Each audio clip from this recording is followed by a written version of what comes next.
رکے تو صحیح، ذرا اپنے اس عظیم رہنما کے بارے میں کچھ تو جان لیں، جو ہمارا رہنما صرف رہنمائی کی اس نے، جس نے اس کی رہنمائی کا عالم یہ ہوا کہ وہ ہماری روح، ہمارے دل و جان کا بھی مالک بن گیا، جس کی حکمرانی ہمارے دل پر بھی ہے، ہماری روح پر بھی ہے، ہماری جان پر بھی ہے، جن کی شان ہماری آن بان، ہماری عزت و آبرو کا نام خواجہ غریب نواز ہے۔ وہ عظیم رہنما جسے دنیا شہنشاہ ہندوستان خواجہ ہند الولی قطب الاقطاب حضرت خواجہ معین الدین چشتی حسن سنجری اجمیری علیہ رحمۃ الرضوان کے نام سے جانتی و پہچانتی ہے، جن کی بارگاہ مقدسہ وہ بارگاہ مقدسہ ہے کہ جہاں پر غریب آتے ہیں غریب بن کر، واپس جاتے ہیں غریب نواز بن کر۔ وہ خواجہ خواجگان شہنشاہ چشت کہ جن کے روضہ مقدسہ کی زیارت یقیناً ہر غریب کے دلوں کی معراج ہے۔ غریبوں کا مقصد صرف ایک ہے کہ اپنے غریب نواز کی بارگاہ میں پہنچے، اپنے سارے غموں کا مداوع وہیں سے حاصل کریں اور حاصل کر کے واپس آئیں۔ وہ ہمارا غریب نواز ہمارے ہندوستان میں جو تشریف لائے، ہمارے غریب نواز وہ ایسے نہیں آئے۔ اللہ تبارک و تعالیٰ نے ہم غریبوں کے واسطے غریب نواز کو چنا تھا۔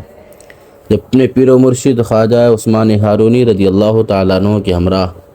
بیت المقدس شریف میں پہنچے، پیر و مرشد نے ہاتھ تھاما، میزاب رحمت کے نیچے کھڑا کر کے بارگاہ مولا میں عرض کیا، مولا کریم یہ میرا معین الدین ہے، اب تیرے حوالے ہے۔ مولا کریم نے فرمایا میں نے معین الدین کو قبول کر لیا۔ وہ میرا خواجہ غریب نواز، وہ ہمارا رہنما جو ہمارے دلوں پر حکمرانی، ہماری روحوں پر حکمرانی کرتا ہے، وہ کیسے ہم ہندوستانیوں کے لیے رحمت بن کر آئے کہ جب وہاں سے بارگاہ رسالت میں حاضری دی، بارگاہ رسالت سے حکم ہوا کہ اے معین الدین ہندوستان اجمیر کی سرزمین چلے جاؤ۔ ہندوستان میں جب اجمیر کی سرزمین پر آنے کے بعد اللہ تبارک و تعالیٰ نے لوگوں کے دلوں کو ان کی طرف اس طرح مائل فرمایا کہ کوئی کبھی ان کے چہرے کو دیکھ کر کے ایمان لاتا، کوئی جب بارگاہ مولا عز و جل میں روتے گڑگڑانے کی کیفیتوں کو دیکھ کر کے کوئی ایمان لاتا، کوئی آپ کی بارگاہ مقدسہ میں آتا، آپ کے زبان فیض ترجمان سے جو دین کی باتیں نکلتی تو تبلیغ فرماتے، آپ اس تبلیغ کے کلمات لوگوں کے دلوں پر گھر کر جاتے، لوگوں کے دلوں میں اس گھر کیے ہوئے الفاظ کے ذریعے لوگ داخل اسلام ہو جایا کرتے تھے۔ جیسا کہ لکھنے والوں نے لکھا ہے کہ تقریباً 90 لاکھ یا کہہ سکتے ہیں کثیر تعداد آپ کے دست حق پرست پر داخل اسلام ہوئی۔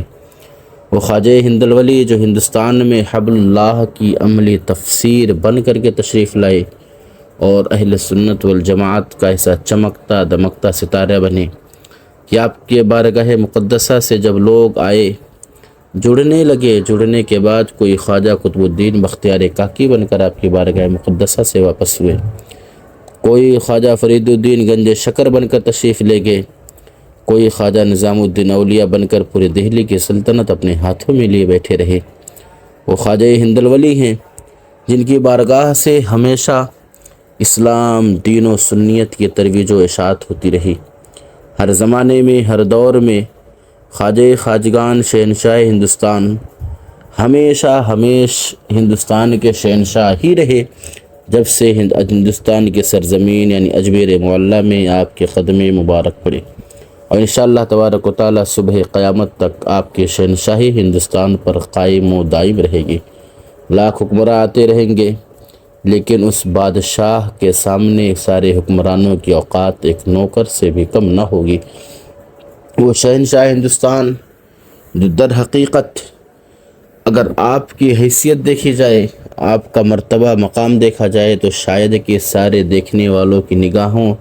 کی انتہا آ جائے گی، لیکن آپ کے مقام اولیاء کی ابتدا بھی نہ ہو سکے گی شاید کی۔ وہ شہنشاہ ہندوستان جن کی بارگاہ مقدسہ سے ہمیشہ دین و سنیت کی ترویج و اشاعت ہوتی رہی۔ ہمارا مقصد، ہم سبھی کی چاہت، ہم سبھی کی آرزو بھی یہی ہے کہ اس بارگاہ مقدسہ سے ہمیں ہمیشہ اسلام و سنیت، اہل سنت والجماعت کی ہی ترویج و اشاعت ہوتی رہے۔ یقیناً اس بارگاہ مقدسہ میں جب کبھی نعرے بازی کے ذریعے وہاں پر نماز پڑھنے والے لوگوں کی نمازوں میں خلل ہوتا ہے، یا قرآن مقدسہ کی تلاوت کرنے والوں لوگوں کی تلاوتوں میں جب خلل ہوتا ہے تو یقیناً ان نعرہ لگانے والوں پر تکلیف ہوتی ہے کہ کیوں اتنے بلند آواز سے نعرہ لگاتے۔ جب وہاں پر جھوم جھوم کر باواز بلند خواجہ غریب نواز کی منقبت لوگ پڑھتے ہیں شاہ جہانی مسجد میں بیٹھ کر کے، تو کبھی کبھی یقیناً تکلیف ہوتی ہے کہ نمازیوں کی نمازوں میں جو خلل ہو رہا ہے کیا انہیں اس کی بھی فکر نہیں؟ یقیناً فکر ہونی چاہیے۔ ہر نعرہ لگانے والے کو فکر ہونی چاہیے کہ کیا میرے نعرے سے کسی کی نماز میں خلل تو نہیں ہو رہا؟ کیا میرے نعرے سے کسی کی نماز تو خراب تو نہیں ہو رہی؟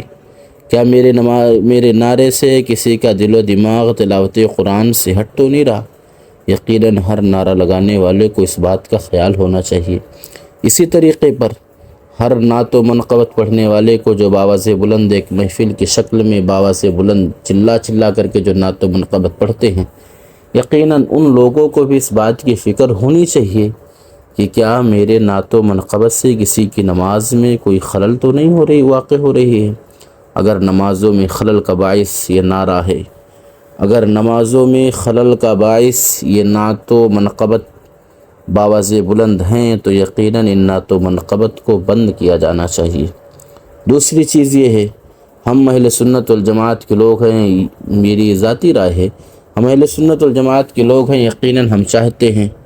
خواجہ ہند الولی رضی اللہ تعالیٰ عنہ جس طرح جب ہندوستان میں تشریف لائے تو جاء الحق و زہق الباطل کی اپنی تفسیر بنی کہ آپ کی بارگاہ مقدسہ سے ہمیشہ اہل سنت والجماعت کی ہی ترویج و اشاعت ہوتی رہی۔ ہم سبھی کی خواہش یہ ہے کہ بارگاہ خواجہ غریب نواز سے آج بھی اور ہمیشہ قیامت تک اہل سنت والجماعت کی ہی ترویج و اشاعت ہو، نہ کہ یہ شیعہ یا شیعہ زدہ مجاورین جو وہاں پر قابض ہیں، ان قبضہ خوروں اور ان قابضوں سے مولا کریم خواجہ خواجگان کی بارگاہ مقدسہ کو آزاد فرمائے۔ یہ لوگ یقیناً جب ان کے پاس جاؤ یا وہاں جا کے دیکھو تو جو شیعہ زدہ چیزیں ان کے ہاں نظر آتی ہیں، جو ان کے الفاظ سے، ان کی زبانوں سے جو کلمات نکلتے ہیں، یہ عملی طور پر شیعوں کے جیسے جو جھنڈے ان کے خانقاہوں میں